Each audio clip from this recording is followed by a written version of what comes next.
खुदा ना खास्ता ये बिल अगर कानून बनेगा तो कोई भी वक्फ की प्रॉपर्टी मुसलमानों के पास नहीं रहने वाली।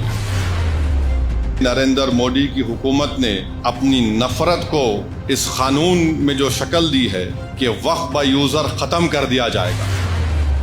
अब वक्फ बाय यूजर अगर खत्म होगा तो सबसे पहले निशाने पर है हर मसलक का मदरसा।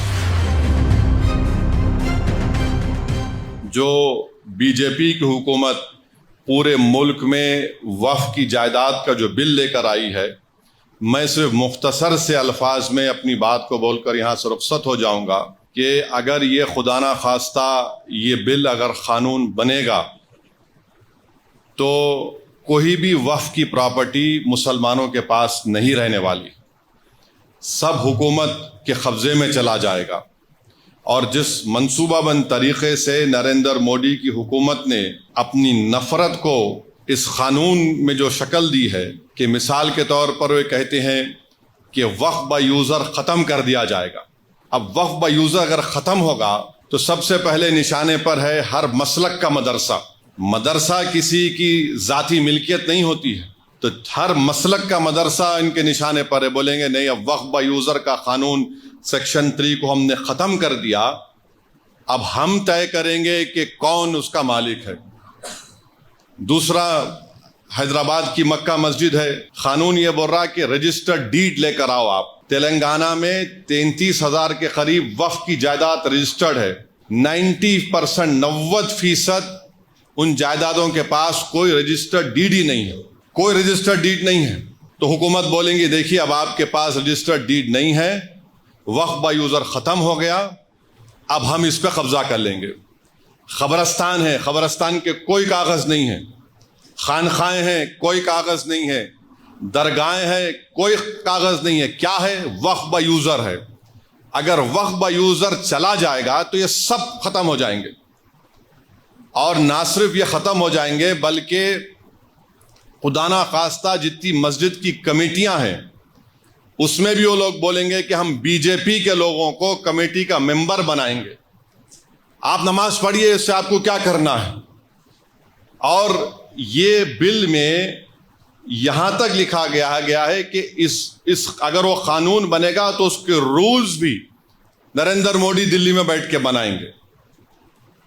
उस बिल में यह भी लिखा गया कि अगर वक्फ बोर्ड किसी के खिलाफ एक्शन लेना है तो नरेंद्र मोदी से पूछना पड़ेगा। उस बिल में यह भी लिखा गया है कि सेंट्रल वक्फ काउंसिल में सिर्फ एक मिनिस्टर को छोड़कर, वजारत अखिलती बहबूद के मिनिस्टर को छोड़कर सब मुसलमान मेंबर बनते हैं।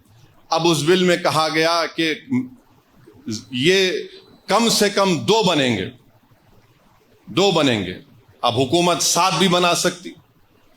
रियासती वक्फ बोर्ड में तमाम मेंबर मुसलमान होते हैं, तो नरेंद्र मोदी ने कह दिया कि नहीं, सिर्फ मुतवल्ली कैटेगरी के और म्युनिसिपल कॉरपोरेशन के जो पंचायत के लोग जीतते हैं 3 या 4 बनेंगे, माबाकी तमाम के तमाम हम किसी गैर मुस्लिम को बनाएंगे।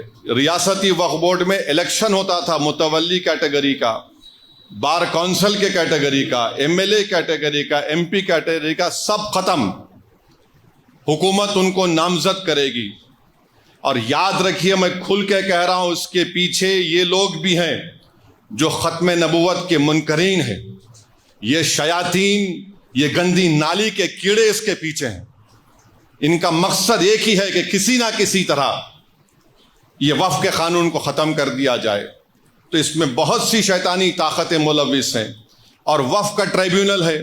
अब वक्फ के ट्राइब्यूनल में एक डिस्ट्रिक्ट जज chief justice of high court appoint करते हैं रियासत के। फिर एक शख्स का अपॉइंटमेंट होता है जिसको शरीयत के बारे में इल्म हो, और एक जिम्मेदार आदमी को। नरेंद्र मोदी ये कह रहे हैं कि अब डिस्ट्रिक्ट जज जो चीफ जस्टिस हाई कोर्ट का अपॉइंट करता नहीं, वो रिटायर्ड जज होगा और एक रिटायर्ड गवर्नमेंट एम्प्लॉय होगा।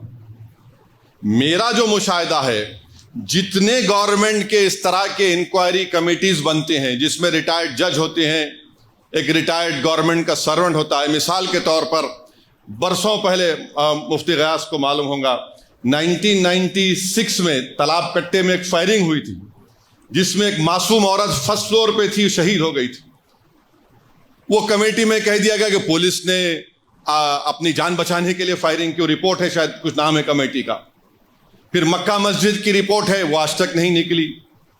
حیرت کی بات یہ ہے کہ کلیکٹر کو یہ پاور دیا گیا کہ یہ قانون بننے کے بعد جتنی بھی وقف کی پراپرٹی ہے، اگر کوئی شیطان جا کے بولے گا کہ نہیں وقف کی نہیں ہے گورنمنٹ کی ہے، تو کلیکٹر انکوائری کا آرڈر کرے گا.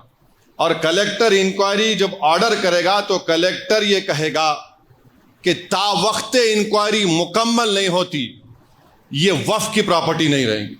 اب کلیکٹر صاحب برسوں انکوائری کرتے رہیں گے، آپ کی تو پراپرٹی چھین لی گئی.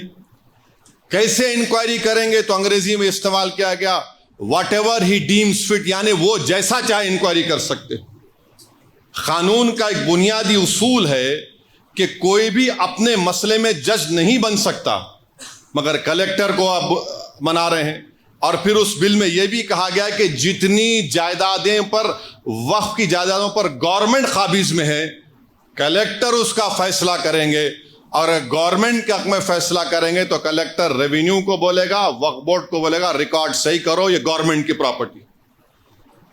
تو یہ موٹا موٹا اس میں یہ باتیں رکھی گئی ہیں جو خطرناک ہے، میں بتا رہا ہوں آپ کو.